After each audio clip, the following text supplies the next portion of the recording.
Hello everyone. तो आज का हमारा टॉपिक है बायोकेमिस्ट्री ऑफ सेमेन। तो टॉपिक में आने से पहले हम लोग सेमेन क्या है इसके बारे में जान लेते हैं। तो सेमेन एक लिक्विड पदार्थ होता है जो वाइट कलर का चिपचिपा पदार्थ होता है। ये मेल के रिप्रोडक्टिव ऑर्गन से बाहर निकलता है सेक्सुअल एक्टिविटी के दौरान। यानी कि जब मेल एंड फीमेल में सेक्सुअल एक्टिविटी होता है तो सेमेन मेल के रिप्रोडक्टिव ऑर्गन से इजैकुलेट होता है, बाहर निकलता है। कई लोगों को ये कन्फ्यूजन होता है कि स्पर्म को ही सेमेन बोलते हैं, लेकिन ये बिल्कुल गलत है। सेमेन अलग चीज़ है और स्पर्म अलग है। सेमेन में स्पर्म मौजूद होता है। तो अब इसमें हम लोग सिनॉप्सिस देखते हैं। सिनॉप्सिस में introduction, definition, nature of semen, composition of semen, properties, semen analysis, conclusion, reference. सबसे पहले हम लोग इसमें इंट्रोडक्शन देखते हैं। सेमेन या सेमेनल फ्लूइड एक ऐसा लिक्विड है जो मेल की बॉडी से ड्यूरिंग सेक्सुअल एक्ट के टाइम रिलीज होता है। सेमेन की रिलीज होने की क्रिया को इजैकुलेशन कहते हैं। अब सेकेंड हम लोग इसमें देखेंगे डेफिनेशन।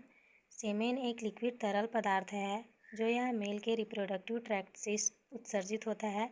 इसमें स्पर्म सेल भी होती है जो फीमेल के एग को फर्टिलाइज्ड करती है, जिसके परिणाम स्वरूप फीमेल में एम्ब्रायो का फॉर्मेशन होना स्टार्ट होता है। फिर हम लोग देखते हैं नेचर ऑफ सेमेन। यह लिक्विड होती है। यह लिक्विड नेचर इसके इजैकुलेशन के टाइम में होती है। जब वो बाहर निकल जाती है उसके बाद उसमें कोएगुलेशन बन जाती है, जिससे स्पर्म की मूवमेंट कंट्रोल हो जाती है। बाहर निकलने के करीब 30 मिनट बाद उसमें सेकेंडरी लिक्विफिकेशन होता है। इसमें फाइब्रिनोजेन नामक एंजाइम पाया जाता है जो इसे फिर से लिक्विड में चेंज कर देता है। यानी कि जब सेमेन होता है वो इजैकुलेशन नहीं हुए रहता है, मेल रिप्रोडक्टिव ऑर्गन से बाहर नहीं निकले रहता है, तो वह लिक्विड फॉर्म में होता है। और जैसे ही वो मेल रिप्रोडक्टिव ऑर्गन से बाहर निकल जाता है तो वह सॉलिड फॉर्म में चेंज हो जाता है, जिसे कोएगुलेशन कहते हैं। उसके बाद जब वो इजैकुलेट हो जाता है, मेल रिप्रोडक्टिव ऑर्गन से बाहर निकल जाता है, उसके 30 मिनट बाद वो फिर से लिक्विड फॉर्म में चेंज हो जाता है। तो ये कैसे चेंज होता है इस प्रोसेस को अब देखेंगे हम लोग। इसमें फर्स्ट जो प्रोसेस है इसमें है फाइब्रिनोजेन नामक एंजाइम पाया जाता है। इसमें वो कोएगुलेशन उसमें होता है और कोएगुलम का फॉर्मेशन करता है जो सॉलिड फॉर्म में होता है। फिर कोएगुलम फाइब्रिनोलाइसिन नामक एंजाइम की उपस्थिति में कोएगुलम को फिर से लिक्विफाइड कर देता है और लिक्विड में चेंज कर देता है। सबसे पहले फाइब्रिनोजिन एंजाइम सेमेन को कोएगुलेट कर सॉलिड फॉर्म में चेंज कर देता है। फिर 30 मिनट बाद जो कोएगुलम होता है उसे फाइब्रिनोलाइसिन एंजाइम के द्वारा ब्रेक डाउन करके उसे दोबारा लिक्विफाई किया जाता है, जिससे स्पर्म आसानी से मूव करें। इस प्रकार सेमेन जो पहले लिक्विड होती है जिसमें कोएगुलेशन होता है और कोएगुलम का निर्माण होता है, फिर कोएगुलम को फाइब्रिनोलाइसिन एंजाइम द्वारा ब्रेक डाउन करके फिर से लिक्विड में चेंज किया जाता है। फोर्थ नंबर देखेंगे कंपोजिशन ऑफ सेमेन। सेमेन में कौन कौन से कंपोजिशन पाए जाते हैं उसका स्टडी करेंगे। तो सेमेन में 10% स्पर्म होते हैं, वो सेमिनल प्लाज्मा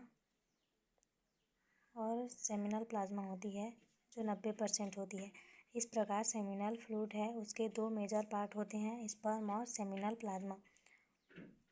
इसमें स्पर्म जो रिप्रोडक्शन में भाग लेते हैं और दूसरा सेमिनल प्लाज्मा जो स्पर्म को एनर्जी प्रोवाइड करता है और इसको प्रोटेक्शन प्रोवाइड करता है तथा वाइट न्यूट्रिएंट्स प्रोवाइड करता है। जो स्पर्म में वाइट कलर होता है वो इसी के कारण होता है।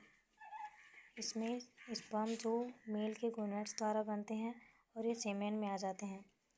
स्पर्म के प्रोडक्शन में कुछ इम्पॉर्टेंट ऑर्गन भाग लेते हैं जो मेल रिप्रोडक्टिव में पाए जाते हैं। उनमें से पहला है प्रोस्टेट ग्लैंड, सेकेंड है सेमिनल वेजाइकल, तीसरा है बल्बो यूरेथ्रल ग्लैंड, चौथा है एपिडिडाइमिस, पांचवा है टेस्टिस। अब देखते हैं सेमिनल प्लाज्मा में जो 2 कंपोनेंट्स होते हैं। यहाँ पे सेमिनल प्लाज्मा होता है, उसमें जो 2 कंपोनेंट होते हैं उसका स्टडी करेंगे। तो इसमें जो 2 कंपोनेंट होते हैं, पहला कंपोनेंट होता है इसमें स्पर्म और दूसरा होता है सेमिनल प्लाज्मा। तो स्पर्म केवल 10% होता है और सेमिनल प्लाज्मा 90% होता है।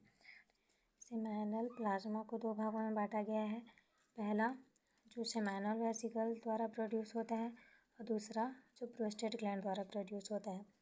तो सेमिनल प्लाज्मा में सेमिनल वेसिकल 60% पार्ट का फॉर्मेशन करता है और प्रोस्टेट ग्लैंड 30% पार्ट का फॉर्मेशन करता है। तो इसमें सबसे पहले हम लोग सेमिनल वेसिकल से जो सेमिनल वेसिकल में जो कंपोनेंट होते हैं उसका स्टडी करेंगे। तो इसमें निम्न इम्पॉर्टेंट कंपोनेंट होते हैं। इसमें पहला है एस्कॉर्बिक एसिड, दूसरा है फाइब्रिनोजेन, तीसरा है फ्लेविन, चौथा है फ्रुक्टोज, पांचवा है इनोसिटोल, छठवां है पेप्सिनोजेन, सातवां है प्रोस्टाग्लैंडिन, आठवां है सिट्रेट। और ये जो प्रोस्टेट ग्लैंड से जो कंपोनेंट मिले हैं उनके नाम है, पहला है ग्लूकोज, दूसरा है कोलेस्ट्रॉल, तीसरा है सेमिनिन, चौथा है स्पर्माइन, पांचवा है बाइकार्बोनेट आयंस, छठवां है कैल्शियम, सातवां है सिट्रेट, आठवां है सोडियम, नौवां है जिंक और 10वां है क्लोटिंग एंजाइम तथा 11वां है फास्फोलिपिड इत्यादि कंपोनेंट इसमें पाई जाती है। इसके बाद अगर आप लोग और एक पॉइंट अगर बढ़ाना चाहें तो स्ट्रक्चर ऑफ स्पर्म करके ये डायग्राम को बना सकते हैं। बाद छठवां में देखेंगे इसमें कौन कौन सी प्रॉपर्टीज़ होती है। पहला स्पेसिफिक ग्रेविटी, इसमें 1.28 होता है और इसका वॉल्यूम होता है 2 ml to 6 ml इजैकुलेशन से पहले।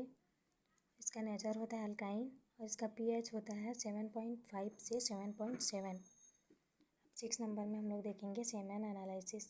सेमेन सभी मेल्स में सेक्सुअल एक्टिविटी के दौरान इजैकुलेट होता है, लेकिन कुछ प्रॉब्लम की वजह से सेमेन की प्रोडक्शन कम भी हो सकती है और इसकी क्वालिटी भी कम हो सकती है।